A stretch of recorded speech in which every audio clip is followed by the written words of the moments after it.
And on that note, with nothing else left to be said, I'm going to let Dan Casey take over and do his presentation. Thank you.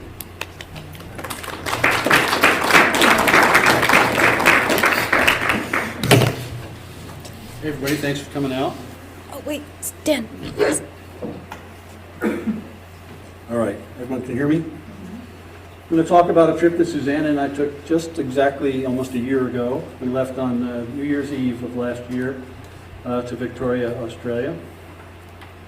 It's a long ways. It's an 11-hour. We connected through San Francisco and then through Fiji. It was an 11-hour flight from San Francisco to Fiji. As we get on the plane, she goes, "So do you have your Australia visas?" And my jaw dropped. Or what? So we made all these plans, and it never came up that you needed a visa to get into Australia. So you had an 11-hour flight where you know you're not going to sleep very well, worried about if you're even going to be allowed to go into Australia. Well, anyway, it all worked out. And then from Fiji, it was another 4.5 or 5 hours to fly to Melbourne. So Melbourne is in the Victoria state. It's the southeasternmost state other than the island of Tasmania in Australia. It's got a population of about 7 million people. It's the second most populated state, and we did all of our travel just within the state of Victoria. Australians, when they come to the U.S., they go to New York, the Grand Canyon, Disneyland, Vegas, and San Francisco. We just stayed in Victoria. So why go to Victoria in wintertime? Well, we found that it can be rewarding to travel south in the wintertime. This is a trip we did with Josh down to Costa Rica, and besides the warm weather, of course, it's good to see some exotic birds. This was in Costa Rica as well, so the chance to go south and see some new birds was a big pull. But another reason we went to Australia was Susanna especially has become a big tennis fan, and we went to Indian Wells in California a few years ago and saw some of the world's best players, and we said we really ought to go to a major sometime. It's really fun to see these world-class athletes, and a lot of them were at Indian Wells, but certainly they all play at the majors. So we're debating, if you're going to go to a major, which one do you want to go to? And Australia made the most sense. I grew up in New Jersey, so not going to the U.S. Open in New York. We've both been to France. Wimbledon, I think, is probably a little bit stuffy, but we thought Australia would be kind of the most casual and offered a chance to see some really cool birds, and sound is not on. So this is who welcomed us the first day when we walked in. I said, I think we made the right choice. It was a nice, casual, and friendly tennis tournament. And it was interesting. It seemed like a very friendly city. The tournament took a lot of things into account, so they were telling people they had 120 water stations on the grounds, because this is midsummer in Australia. They really had a zero tolerance for antisocial behavior. Recycling was really big. This was one of the signs on site. It just was a very welcoming, and Susanna was ecstatic to arrive at the Australian Open. Because we've been talking, we had tickets actually to go before COVID struck. And Australia was one of the strictest places in the world about COVID. You couldn't even travel between the states in Australia during COVID, let alone fly there. So we just decided, well, we missed one chance, let's go again. So, of course, I was interested in seeing a lot of the birds. We had reservations to watch and tickets to watch a lot of the tennis, but we had extra time. We were there for 20 days. As I was doing some research, has this got a pointer? Should. Well, as I was doing some research, the tennis venue in Melbourne is here. Across the river from it is the Royal Botanic Gardens, which, as it turns out, is an eBird hotspot. So I started doing research. One of the great things you can do with eBird if you're going to travel somewhere, what birds are being seen where are some of the spots you might want to go to see things. So as I was perusing this hotspot at the Botanic Gardens, I saw this picture of one of the birds that really intrigued me, this eastern spinebill. And the person that took the picture was Caleb Putnam, who did his master's research in Missoula, a good friend of ours. We've done some birding with him here in Montana. He lives in Michigan now. I wrote him an email. I said, hey, Caleb, I was doing research for this Australia trip. I saw one of your pictures. It was really cool. It's kind of small world kind of a thing. He says, well, I really ought to hook you up with this birder that I know down there. This is the most accommodating birder I've ever met when traveling. And so he gave us contact information for Colin Clark, a Brit expat who's lived in Australia for quite some time now, but who had worked in Michigan, and that's where Caleb got to know him, in Michigan for a while. So I contacted Colin and I started talking to him about our plans, and he said, well, what birds would you like to see when you come? And so I had been going through the Australian bird book, and this is not an AI image, this is an actual bird. They didn't just take one head and stick it on another body. And so I said, well, one I'd really like to see is this eastern shrike tit. And he said, well, we have those at our property, at our cabin. You should come stay at our cabin. And I said, oh, we'd love to rent your cabin from you. No, just come stay at it. So anyway, that's one that we wanted to see. And we did end up seeing it. But I do have some pictures of some birds. A lot of the pictures in this are my own. But some of the birds I really wanted to share with you, I didn't get a picture of, and I wanted to show you some of these very cool birds. So another one that I really wanted to see if we could get a look at was this Australian owlet nightjar, which is another one of these kind of composite birds that somebody made up in a lab. And we did not get this bird. He does have these on the property at his cabin, but we missed that one. And then straw-necked ibis is another one that I thought was just a really cool looking bird. He says, well, I'm looking at those. One of the times I was corresponding with him was, I'm looking out the window with those right now, so you should see those. And then another one I mentioned was a New Holland honey eater. This is one of my photos because we did end up seeing these. He goes, oh, you'll see those almost everywhere you go. So that was encouraging. Some of the exotic, what I thought of as exotic birds, did turn out to be some of the birds we saw. So while we were there, we did most of our birding before we went to the tennis tournament, but this is sort of those pins are our eBird checklists. I did 67 eBird checklists over the 20 days we were there, from the Melbourne area here down the coast and then up into the inland areas and then back. So we saw a lot of birds, 180 some. Not quite like going to the tropics. This is temperate climate down there. But a really great variety. Some birds that seemed happy to see us, and some that seemed a little bit more forlorn.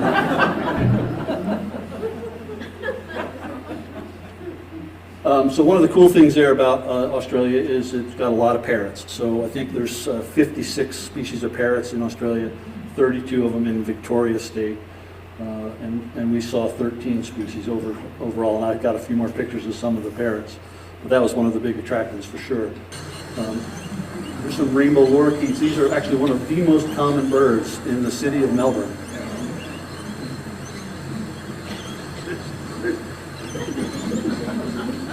You see flocks of these like you'd see flocks of starlings in the States. I mean, they literally are all through the city, all kinds of habitats, just a dirt common bird. But just this is I have another picture of this later on. It's like a century plant or a yucca kind of a thing.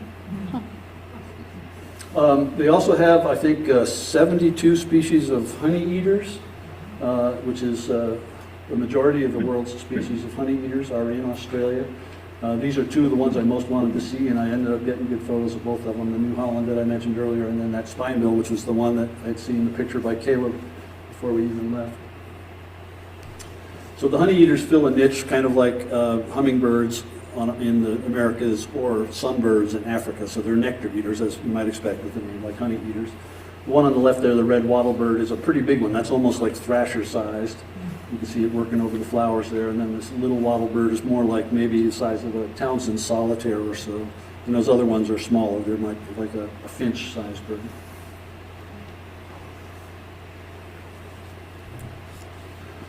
So when we flew in, we rented a car, and we had about a week before the tennis started. And so I got us a hotel south of town. We flew in up there to the airport and got a hotel down here south of Melbourne.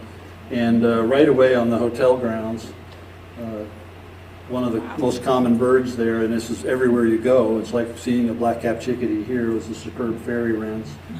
Really cute little things. And got my New Holland honey eater like the first time I got my binoculars out, so Colin was certainly right about that. And then right on the grounds there was things like sacred ibis and white-faced heron, and we saw a number of really interesting heron species. And then Colin, who like I said, I've been in touch with for this whole time, he said, well, why don't you come over tonight? So this is the first night we're in Australia. He said, oh, come over, it's New Year's Eve.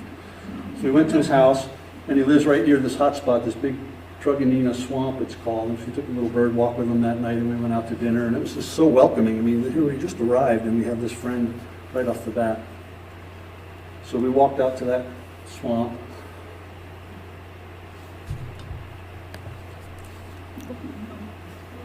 Oh, jeez. So we got to meet Colin in person and his wife, Alex. And we walked that swamp, and there was a nice variety of waterfowl there. These are chestnut teal and gray teal, two common species about the size of our teal. Some reminiscent color patterns on the chestnut teal too, like a mallard, but a smaller bird. We also saw black swans there, and we saw them throughout. That's the common swan species in Australia. And this Maine duck is the official name. They call them wood ducks in Australia. They were in a lot of the parks and basically all the wetlands that we saw. Kind of a small goose-like duck. We only saw 14 waterfowl species. I got some pictures of some other unique ones. You know, on the Big Fork Christmas count, they had 19 waterfowl species in our part of the count, on the Big Fork count. So it tells you there's just not a wide variety of waterfowl there, but a lot of them are sort of endemic species, which is interesting. So we saw these two, for example. The magpie goose is a one-species family, the family that's in the Anserinatidae. It's the only representative of that waterfowl species, or that waterfowl family. A very primitive family, and you can see it doesn't even hardly have webbed feet. And then the Cape Barren goose, which has a bill kind of like a screamer, that's another sort of offshoot of the waterfowl. It's another primitive one. I think there's only 3 species in that genus. So very unique waterfowl. Colin introduced us to another birder, Matthew Crawford, who had a couple of free days. So we were there the first full day we were there and headed south out of Melbourne. New Year's Day, birders always go out to start their year list on New Year's Day if you're kind of obsessed, like some of the people I know, not me. But, so Matthew accompanied us. It's just great, as you know, if you've traveled, if you have a local birder to go with, they just have so much knowledge about what the sounds are, what you can expect, where they're tied into the local scuttlebutt about what's being seen and not seen. One of the first places we went to was a beach that had hooded plovers, which is a bird I really wanted to see, and I got that kind of picture of it. But like a lot of plovers around the world, this is an endangered species, and they've got a lot of fenced-off areas on the beaches. If you've been to California beaches, East Coast beaches, piping plovers, snowy plovers, there's other species of plover that are similarly threatened by activities on the sea. So we went south with him. He joined us. We started going down the Great Ocean Road, which goes south out of Melbourne. And again, it was sort of a holiday. But the first place we went was up into this place called Ironbark Basin. Ironbark's another tree species. And most of the tree species there are eucalyptus. But the galah is one of the most common parrots there. We saw these a lot of the time. Just a really pretty bird. And we saw this one excavating a nest cavity.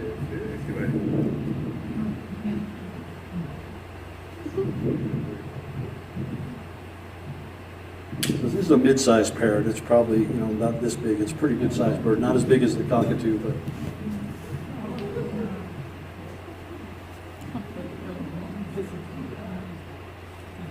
So there we saw the black-faced cuckoo shrike. I think there's 4 species of cuckoo shrikes in Australia, about 30 worldwide. It's a group that I'd seen somewhat similar birds in Africa. The coast there of Australia is very reminiscent of California, just really similar. I didn't mention the latitude of Victoria is about the same as the center of the United States, and it's about the size of, say, Utah. So it gives you an idea where it is on the globe. So there's a few birds that nest in this seaside scrub, and we went to a spot to look for emu wren, which is one of the ones that's really a cool-looking bird. Unfortunately, the spot that was like the place to go to see this bird had been burned, and the habitat was not suitable. So that's one that we unfortunately did not see, but reason to go back, I suppose. We did see this rufous bristlebird. There's only, I think, 4 species of bristlebirds in the family, and all of them just occur in Australian coastal shrub. So that was a good one to get. They're kind of a skulky bird, which is why I don't have my own picture of them. And then we saw a surprising one up in the forest that Matthew was really surprised that we saw it sort of out of habitat. One of the things, we went to this little seaside resort town. It's the only place where we had a real problem with crowds and traffic because it was 1st of January, it's a holiday, a school holiday, everyone's going to the beach. But there we went out on some spits. Matthew thought it would be a good time. If you think about where you're located in southern Australia, you're sort of at the north end of the whole southern sea. And so when there's good onshore winds, it's a good time to go to some of these points, and you can see seabirds, albatrosses, and shearwaters and things. We totally didn't succeed in that endeavor. We saw basically no seabirds. But we went to a park there looking for gray goshawk. And the gray goshawk has a white form, and this is a bird, this is a place where they were known to nest. But we did not see that. We did see blue-winged parrot, and we spent some time watching that bird. And there's another thing when you go with a local birder, if they're excited about a bird, you realize you're seeing something pretty cool. Matthew was really glad to find that bird with him. So then we had originally thought maybe we'll take the Great Ocean Road all the way down around the southern tip, but it's kind of like driving the coastal highway in California. It's just winding up and down and around. It takes you forever. And Matthew had to get back to Melbourne, and we sort of needed to move on to where we were going, but we went up into the Great Otway National Park and went to a mature eucalyptus forest there, where it's the only place we saw gang cockatoos, which was one of the cool, just a flyover bird there. But the bird that we saw there that Matthew got excited about was the rufous fantail. This is in a group of wagtails and fantails, and there's several fairly common species. I think I have a picture of one of the other ones. It's also the family that the bird called willy wagtail is in. I didn't get a really good picture of a willy wagtail, but it's just a great bird name. I had to throw it into I had to at least say it once. But this is a really pretty little bird. And like I said, Matthew got kind of excited about that one as well. I had sort of arbitrarily just looked for a place on the coast for us to spend a few days, and I picked this town of Warrnambool here. So we had come down and cut up into here. So now we're going sort of into the interior a little bit, and then over to a coastal town. And I had picked a place to stay, a Best Western. It actually turns out that our hotel used to be the lighthouse keeper's house. But I picked it because it was just, here's where the hotel was, and it had this big Dana eBird hotspot nearby, this Lake Pertobe, that just looked like it'd be a fun place, lots of trails and wetlands. And I think I ended up seeing 40 species of birds there, and it was just a really nice place to get up in the morning and take a hike. So one of the birds I saw there was this musk duck. I was saying they don't have many waterfowl, but they have really unusual waterfowl. It's another really primitive duck. I used to think it was related to like a ruddy duck, but it's in its own sort of subcategory on the waterfowl family tree. We saw them in a couple of places. Is that like a throat patch? Yeah. What is happening there? I should have looked up a little bit more about the biology of what they do with that. I didn't. So there's an assignment for all of you. Saw some Australian pelicans there. This is the world's second largest pelican. It can weigh up to 15 pounds. It has an 8-foot wingspan. So here's one of those other fantails, a relative of the willy wagtail. This is a young gray fantail, which is one of the common birds. Like these guys and those superb fairy wrens were in much of the shrubby growth in the parks and places that we birded. So Australasian swamp hen, again, really common in the parks. You just see them walking around the lawns and the playgrounds and things. But Australian magpies are everywhere, this guy. And he wanted some of this granola bar that Susanna was eating. So you can tell that apparently they're also very aggressive during the nesting season. They say they dive bomb people. We didn't experience that. I don't think they were nesting while we were there. But he definitely wanted some food. Warrnambool turned out to be a town that we really liked. This is a church we saw there. I was raised in the Unitarian church, so I really like the messages here if you can't read them. In this church, we believe science is real, love is love, kindness is everything. God is good, Black Lives Matter, women are owed equity, and no human is illegal. That struck a chord with us. It was also a holiday there, and from our hotel you could hear this carnival going to all hours of the night. But it was a nice little town. They had lots of markets going on. We bought a couple of things to bring home with us from there.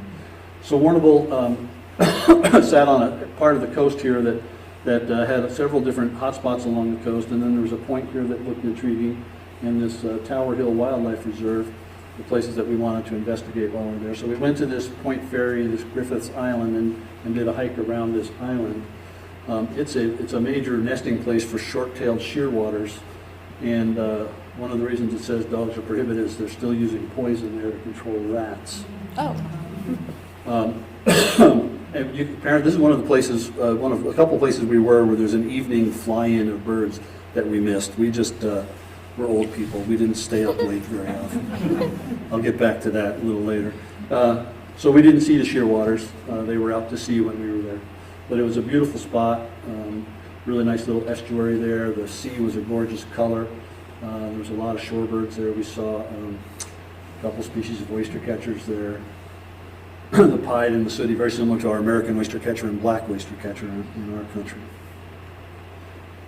Common green shanks were there. Again, this is kind of analogous to a greater yellowlegs, very similar bird. The interesting thing there is it's summertime, but as you know, in the States, on the coast, it can be cold. And here, one of the main reasons it can be cold is that if you look behind us and you go in a straight shot, the next land you hit is Antarctica. So when the wind is out of the south, it can be pretty cold. And we were told this by Colin when we stayed with him. They have what they call the switch, I think is what they call it, where sometimes the wind is coming from the interior of Australia and it's blazing hot. And then suddenly it'll switch and you've got this Antarctic cold coming in. So you have these huge swings. It's kind of like Great Falls with a Chinook in the wintertime.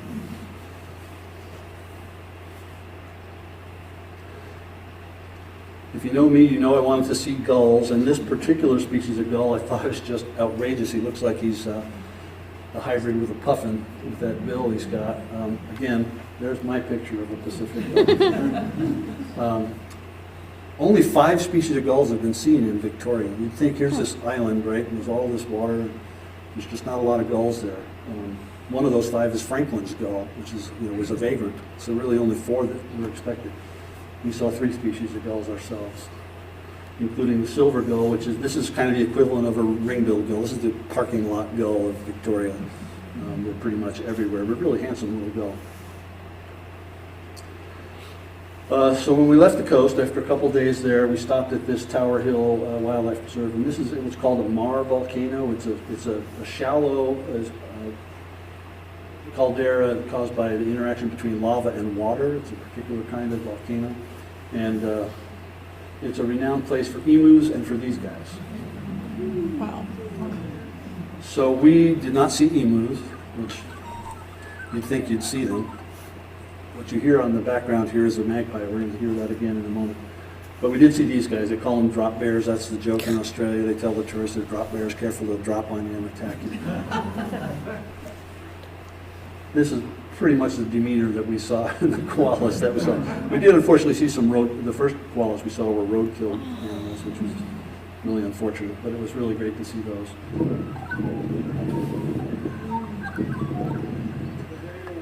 Is that loud enough? So this is the Australian magpie. It's got a really interesting song for a corvid. Sounds like a blackbird. Yeah. So we had arranged with Colin to stay at his cabin and to stay there with him. So he met us. We drove into the interior. His cabin is out in what's called the Central Goldfields District, where gold mining was a big deal. So he met us partway between the coast and his cabin, and we did a little birding together, stopped at a reservoir where we saw these guys, the Australian crake, which is about the size of a sora, and this little red-browed firetail, which is a little finch. Got some nice looks at those guys. A lot of the little finches that they have there, zebra finches, and these guys are the kind of finches you're used to seeing in like pet shops, these little highly colored finches. The native birds there. So this is his cabin. It's out in the, it's not the outback really, but out in the brush, out in the bush country. It's off the grid. He had his solar panels facing north. So think about that for me. And he had this, what they call a dam. The pond there, which is obviously held back by a dam, but they call them dams. You can see that from his porch. So we sat on his porch and had a local beer and watched the gray kangaroos come into his water source. So when we were in the interior of the country, it was hot. So this, again, it's summertime. So there's his readout on his home thermometer. This is Celsius. This is about 105, 10% humidity. And inside the house it was about 80, which felt really comfortable when it was 105 outside. So the countryside there was very, very dry. We did see a fair number of kangaroos out in this pasture land, but this was typical, very dry grass interspersed with these eucalyptus sort of copses of trees. There's a little Joey.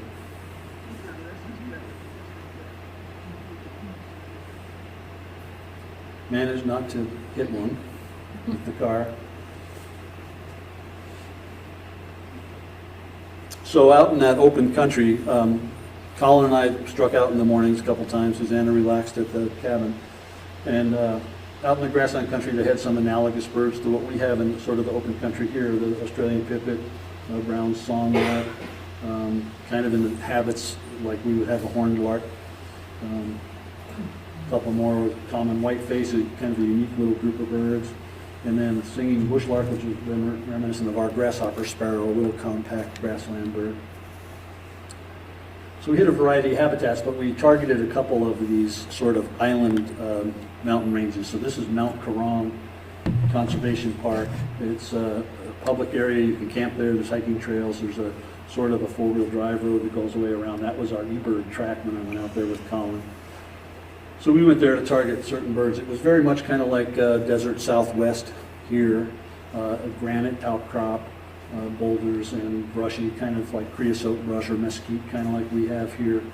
And we saw a couple of unique birds there. Rainbow bee eater, that's the only bee eater species in Australia. And this is one of those many honey eater species. This is a threatened one. There's actually like a recovery plan for the painted honey eater, so that was kind of a good special bird to find.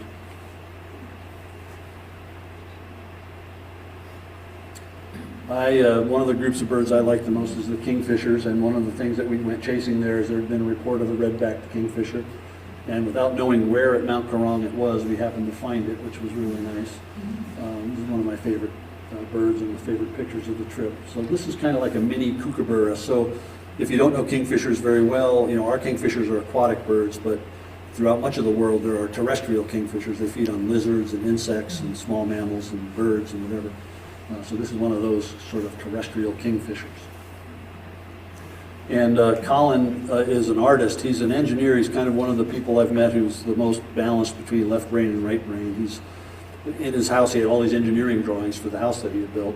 But he's also an artist and a poet and a birder. And I complimented him on his art. He sent me a couple that he said that I could print. I haven't printed these yet, but that's the red-backed kingfisher that we saw there at Mount Kerong. We also saw diamond firetails there. And I thought showing you his art would be better than showing you my picture.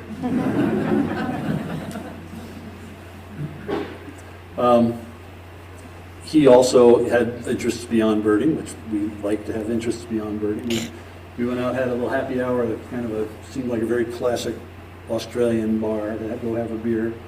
We also went to an art museum in the town of Ballarat. So Ballarat is like the capital of the Central Goldfields District. Really cool old architecture. Some influences, some Asian influences in the architecture stuff. I did like the signs that said "Give way, not yield." They have some other interesting signs. But we went to an art museum there, and one of the exhibits was a young artist from Melbourne who was sort of a graphic artist, and he'd done these panels, and we all really enjoyed these. Colin seemed to really particularly enjoy them. This one series on the left was sort of about colonization of Australia. Interestingly, that's a European magpie, so I don't know where he got that from. But and then these are some of the, like the trams in Melbourne and some of the historic architecture in Melbourne and the roundabout, which we ended up going to see in another place. So it was kind of fun to get just some other culture going. Again, I think it resonated with Colin because he does this kind of artwork. So that's the rainbow lorikeet. Another exhibit there was the history of guitars in art, and that had some wild stuff, so I took a few pictures of the artwork there, and it turns out that Colin also, that resonated with Colin, this is some more of Colin's art. So he's kind of got this steampunk kind of element to his artwork as well. This was at his house, so when we, after we left his cabin in the country, we had one day we hadn't made a reservation before we were going to check into our Airbnb in Melbourne. He said, well, what are you going to do that night? And I said, well, we'll get a hotel again. He said, we'll just stay at our house in the suburbs. So we went and stayed with him and his wife again. And they're just wonderful people. We had a great time with them. And so here's just a shot of their house. And that was the swamp that we'd gone to the first time when we went there. So we're in the bedroom right in this, and looking out at these trees right behind the house, and literally out of our bedroom window. Wow. Two species of of parrots feeding on the ficus trees, the fig trees. So musk lorikeet on the left and rainbow lorikeet on the right. Pretty good yard birds.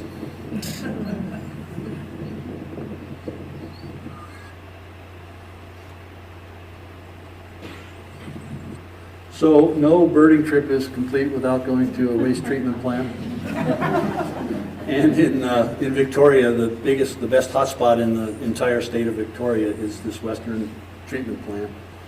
Something like 242 species or something have been seen at this place. And it's a lot more than the one south of Kalispell. It's a huge complex of various water at various states of treatment. And they've incorporated bird hides and signage, and it's a very, very popular birding area. Although it is controlled access, so only certain people have access. So Matthew, who Colin had introduced us to for our first day birding, he took us there. He had a key to the place, and everyone was in a hubbub because there was a white-rumped sandpiper there, which of course that's a North American bird. And so they were looking through all the birds, which were exciting to us, to look for the North American bird, and say, well, I can help you. I know what they look like. We didn't find it. But this is one of the ponds there, and it's kind of like going to a wildlife refuge, really, if you think about some of our big, Bear River Refuge or whatever, dikes with wetlands. These are whiskered terns. We saw 5 species of terns down there. We saw 20 species of shorebirds. Most of them were there. We had seen, the hooded plover and the oyster catchers and things from other places, but their redneck avocets very similar to our American avocets. But they have a number of unique plovers and plover relatives. So it's a masked lapwing here. This is a big bird. It's bigger than a killdeer. Red-kneed dotterel, another plover that's smaller than a killdeer for reference.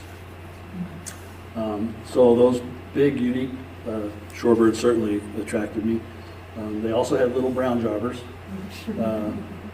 So, sharp-tailed sandpiper, we've had a couple. We had actually had twice we've had sharp-tailed sandpipers down by Summers, but only a few times ever in Montana. These are all rare birds in the United States. Curlew sandpiper, there's a couple records in Montana. There still hasn't been a redneck stint, but pectoral sandpiper is one of our birds over there. So here we look among the pectorals to find a sharp-tailed. There they look among the sharp-tails to find a pectoral. Again, with the unique waterfowl, unfortunately it was really raining hard when we were there, so I couldn't get a really nice picture of a pink-eared duck, but it's really a cool looking thing. The pink ear is just this little spot of pink, but it has this really unique bill, and zebra duck would have been a good name for it. And we also saw their freckled duck, which is kind of related to our whistling ducks. So almost all the waterfowl, and there's a handful that were kind of really similar to ours. They have a shoveler, they have a thing called a hardhead, which is like our redhead. They have all these unique ones. It's really fun. So that was sort of the birding part of the trip. We still did some more birding, of course, once we got to Melbourne. So we got to Melbourne, we had 12 nights at an Airbnb there, then we had tennis tickets for basically 12 days of tennis. But time to explore a little bit in the meantime. Melbourne's a big modern city. It's got a population of just over 5 million. It's the only bigger city in Australia is Sydney. Really clean, really friendly, really easy to navigate around on using the tram system. This is our Airbnb. It was a little row house in an old Italian district in town. I had Googled what is the Bohemian district of Melbourne. I figured there would be jazz or art or whatever. And so we had a really nice, comfortable little Airbnb. It was a short walk to the tram to get us to the tennis. In fact, when I picked the Airbnb, I said, "Oh, it's only a mile and a half from the tennis. We can just walk." And everyone just said, "Walk." So it turns out the trams were just great. You get a little card and get on the tram. Nearby was this place called Carlton Gardens. So when we were in the city, I made a point in the mornings to take a few walks to get to bird in some of these sort of green patches. That was fairly close, and it was where the Melbourne Museum was located. That's the Melbourne Museum. This is those plants that the rainbow lorikeets were in.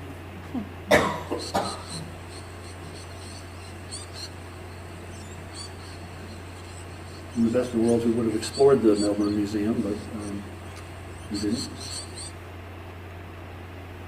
So So in those same plants with those guys was these noisy miner. This is one of the very common city birds. Again, the little suite of birds that you saw in the city, they did have house sparrows, they did have starlings, they did have rock pigeons. You like the way Not my big hand numbers in feels? any of those. What I've been eating that you like? Sorry, someone on What have I been Zoom. eating that you like? I'm muting them.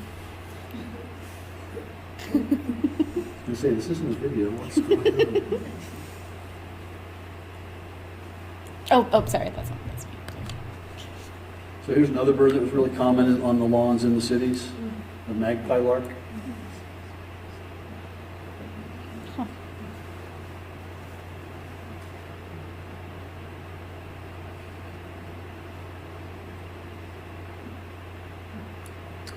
And then the gray butcher bird, which I had seen one or two in our travels. This is sort of the equivalent of a shrike, very similar niche.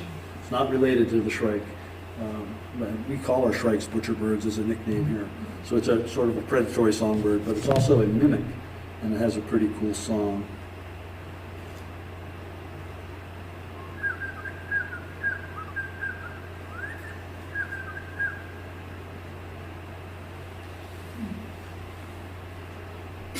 So one of the common sounds there. Turn it up a bit. These guys were pretty common throughout most of the habitats we were in. You'd see them flying around. They're great big, everyone's probably seen these guys in captivity. The sulfur-crested cockatoo. And then there's another bird called the bell miner. And when I was asking Matthew about bell miners, he goes, well, you'll know they're there because you'll hear them. They're kind of semi-colonial and they have a colony in there. And so I hope you have this good and loud for this one.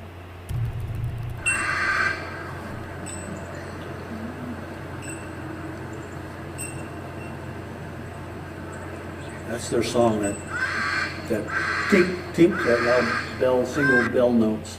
Like I was eating some aphids there. So Susanna just came to the botanical garden with me once. I think I went there 3 times. The first time we went, they have these different habitat types and they have names. And so we went to this one that was called Fern Gully, which I thought was kind of fun. And they had this chair. And I said, oh, let me take your picture of this chair, Susanna. So she sat in the chair and I took her picture. And only after the fact did I find something else out, which is that in the back of this, no, that spoils the surprise. No. So if you look in the back here, there's these brown things up in the tree. And it turns out when I went back with Matthew, he goes, oh, did you see the flying foxes? Dang, that's cool. So there's a big rooster he's got. I'm surprised we didn't smell them, but unfortunately Susanna didn't get to see them. So I went several times. I was determined I was not leaving Australia without getting pictures of an eastern spinebill because it was kind of my spark bird that set up the whole thing with Caleb and me and Colin. Finally, the 3rd time there, I had some cooperative ones. So again, this is just a bird about the size of maybe a house finch. It's just a really pretty bird. While we were there, we did a couple of excursions sort of out of the main part of the city, and one of them was to the St. Kilda Pier. This is a little resort area south of the main part of the city. And again, keep in mind it's summer. We get the Ferris wheel going, and we've seen the Ferris wheel in that artwork at Ballarat. And there's lots of people jumping off of the pier into the swimming, and there's boom boxes and a whole big party scene. But this is the place to go to see little penguins. And again, like most of the places we went that were places we had targeted for birds, they had pretty good signage. So they have these cruises that they do about, again, sunset. The penguins come in off of the water to go back to their nests in the rocks in the jetty. And I really appreciated that they had, good signage about not disturbing them. We were fortunate that there was one penguin showing itself. So I finally have a penguin on my life list. This is the little penguin. It's the young one. They had sort of a viewing area and people pointing out where the bird was. It's kind of handy. Were there a lot of birders? We ran into a few birders like at the hot spots. Here there was people that knew about the penguins that weren't necessarily birders. Yeah. There was a couple of drunk pirates that we got to meet. That was kind of fun. Talked to Susanna about them. Yeah, they were still, the night was not over for them yet. Yeah. But anyway, that was a treat. And again, we didn't stay to watch the hordes of penguins walk in at the end of the day. One of the things that I did not know about, but noticed in my photos when I went to the Botanical Gardens, there's one skyscraper in downtown Melbourne that they've shaped the balconies to represent this guy, Henry Barak, who was a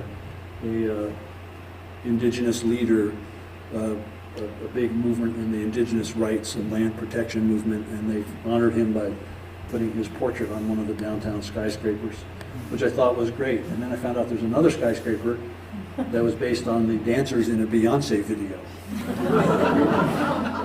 And that's a real story. What architects can get away with if they're famous enough, I guess, is what that boils down to. So our time in the city was really nice. The people, again, were extremely friendly. It's a multicultural city. Easy to move around in on this tram system. Great old architecture. It's a little crowded sometimes getting to the venue, but everyone's in a good mood. They're going to see the tennis. This is arriving at the Flinders Street Station, one of the really it was another piece of architecture that was in the artwork we had seen at the Art Museum. One of the central sort of changing points for the tram line.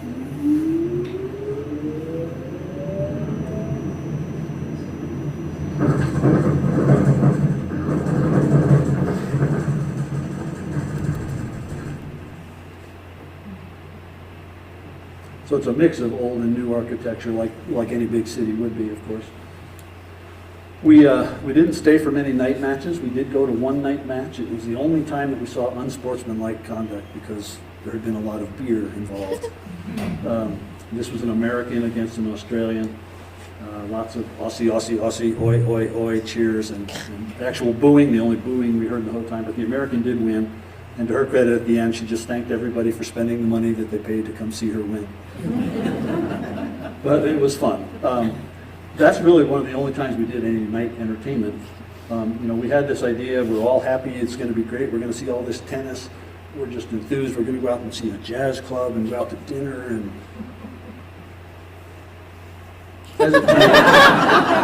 as it turns out, we were wiped out. I mean, it was summertime, it was hot and dry, and we're out in the sun and walking on pavement. So we didn't do a lot at night.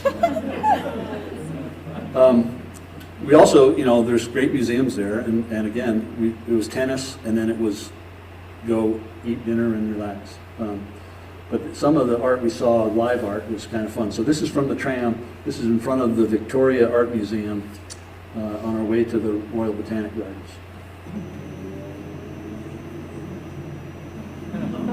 Oh, that's cool. Bird art.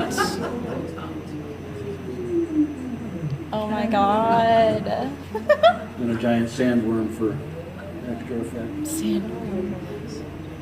Wow. So that was fun. As was the polka dot trees. That's cool. Bird art. So, as I mentioned, I had picked the Bohemian section of town. And it turns out that we did get to experience a little bit of sort of the festivities in that part of the town. There was a walking distance from our Airbnb was this Rose art fair. So we went there and browsed around. And one of the interesting things, there's a lot of street art in that part of town, a lot of graffiti, some of it really very well done. This one in the middle, this is a regent honey eater. It's an endangered species. That was kind of cool to see, but really some artistic stuff on the walls. Well, as it turns out, at this art fair, we ran into this guy who has people all over the world who photograph street art, and they put it on these little blocks of wood, and they sell it to fund the administrative costs of a nonprofit called I Am Someone that they run. 100% of the donations go to help people, or children especially, at risk, mostly in Africa, building schools, generating better food delivery systems, water delivery systems. Just a great guy, Robert. We met him. We bought a whole bunch of these for family members and friends. And just amazing. There's not many nonprofits that put 100% of the money that's donated into the work that they do. So that was kind of moving. We didn't go out and do much nightlife, but we did eat some great ethnic food, Korean barbecue here, a little local wine. And then we went to a Sri Lankan restaurant that was around the corner from our Airbnb, and the guy was a tennis fan, and we introduced ourselves one of the first nights we were there.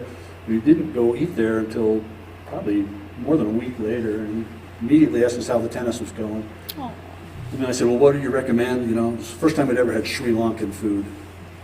A tip, if the word devil is in the thing that you order, have some second thoughts about it.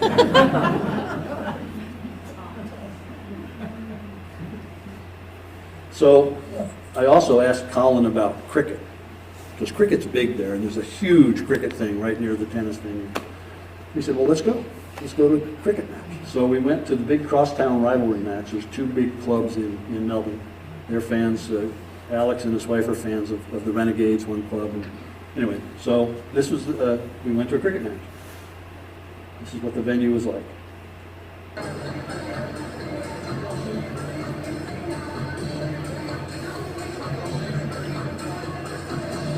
I think this one holds 60,000 people, the other one crosstown holds 100,000 people.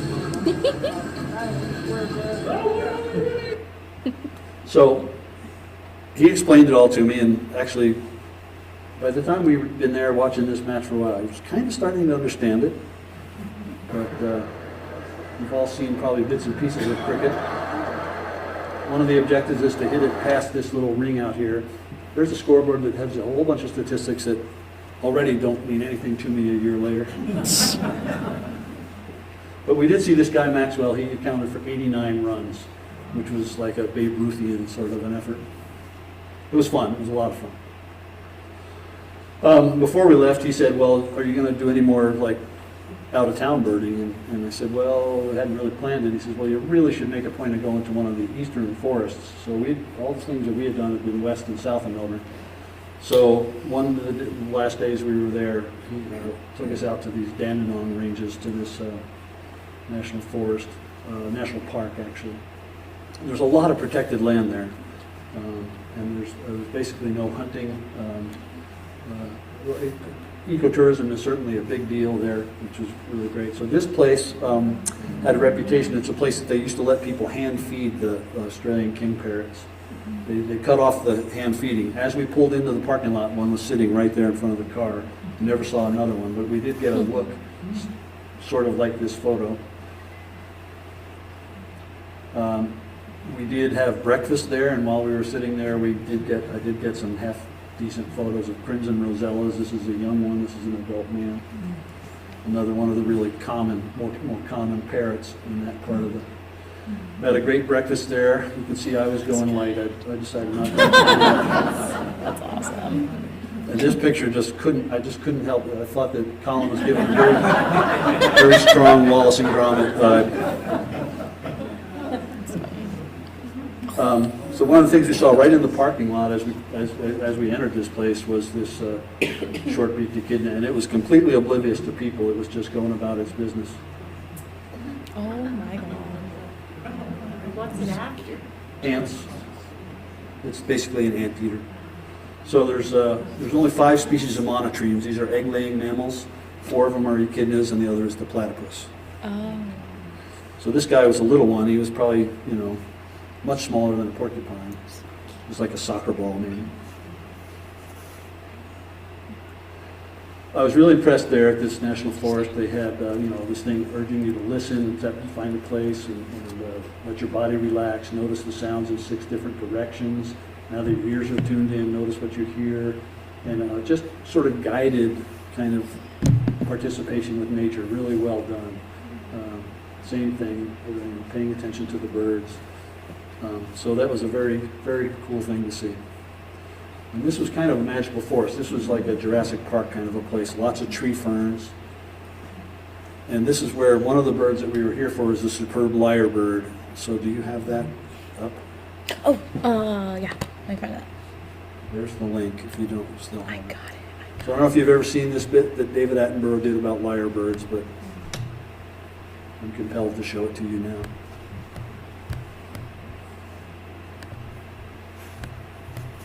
I might just click it because it's not dragging over. So, We'll cook it. We might have a commercial. Oh yeah, we will have a commercial. I'll mute it though.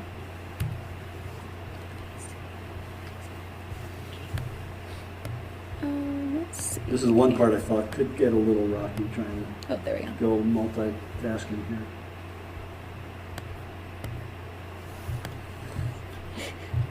Slowly but surely. Hold on. Okay. Getting close. There we go. Good deal.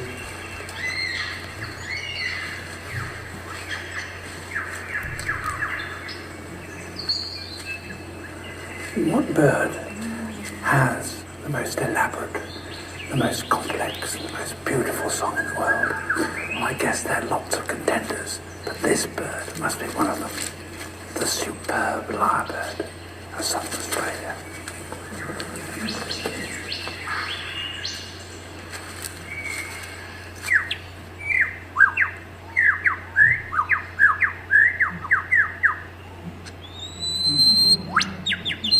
He clears a space in the forest to serve as his concert platform.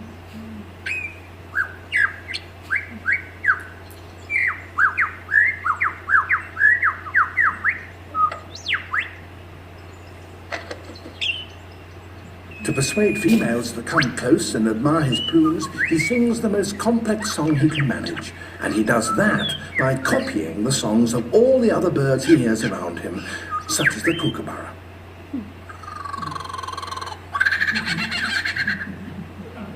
It's a very convincing impersonation.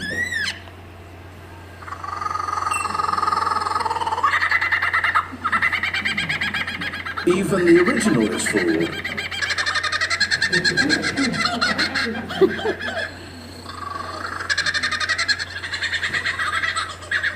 He can imitate the calls of at least 20 different species. He also, in his attempt to outsing his rivals, incorporates other sounds that he hears in the forest. That was a camera shutter.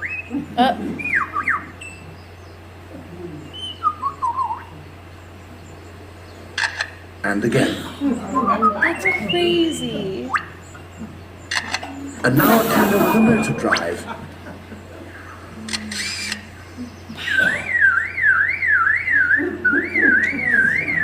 And that's a car alarm. That's crazy. And now the sounds of foresters and their chainsaws working nearby. This is not real, is it?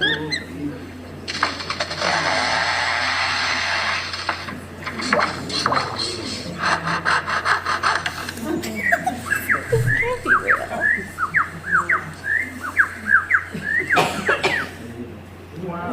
That's real? What? Alright, let's get out of this. So why did I show you that video? Here's the extent of our interaction with the lyrebird. A female. Not the female. No, we heard the lyrebird doing various and sundry things, but we never did see one. This is one of the two places we saw wallabies. So wallabies are like a smaller kangaroo. They're darker colored. They have smaller, rounder ears. This guy, we watched him from about 20 yards away, and he didn't seem too concerned about us. And this is the place we got our best looks at kookaburra. So, these are the sort of the largest kingfisher, essentially. These are, good-sized bird. And again, showing you how they're a terrestrial bird.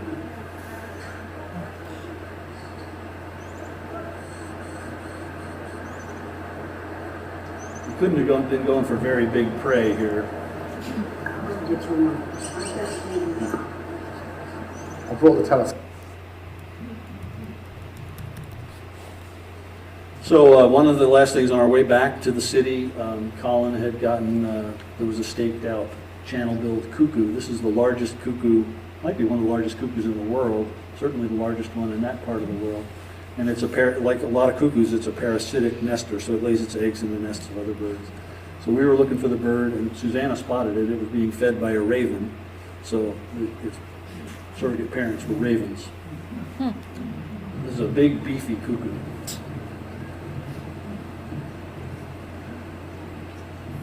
So this is a young one.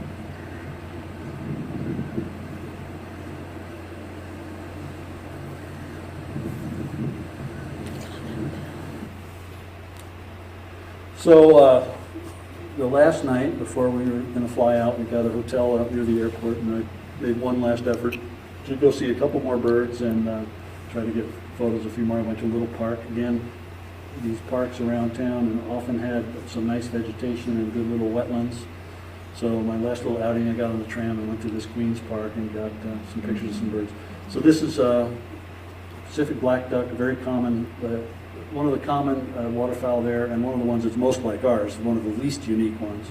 It's very much like a black duck or a mallard. You can see a very similar configuration to those guys. Also, crested pigeons. We saw these in a lot of places. Just a really beautiful pigeon.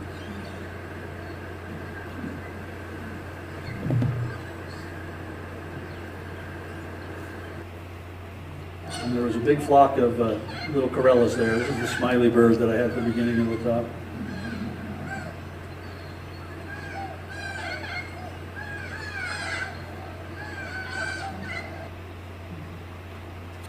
And then it was time to get on the plane and come home. And two things as we left. One is we both thought maybe we should have stayed longer. And the other was maybe we should have had a layover in Fiji rather than just changing planes in Fiji. But we didn't. And so home we came, back to winter, and just about exactly a year ago. So thanks a lot.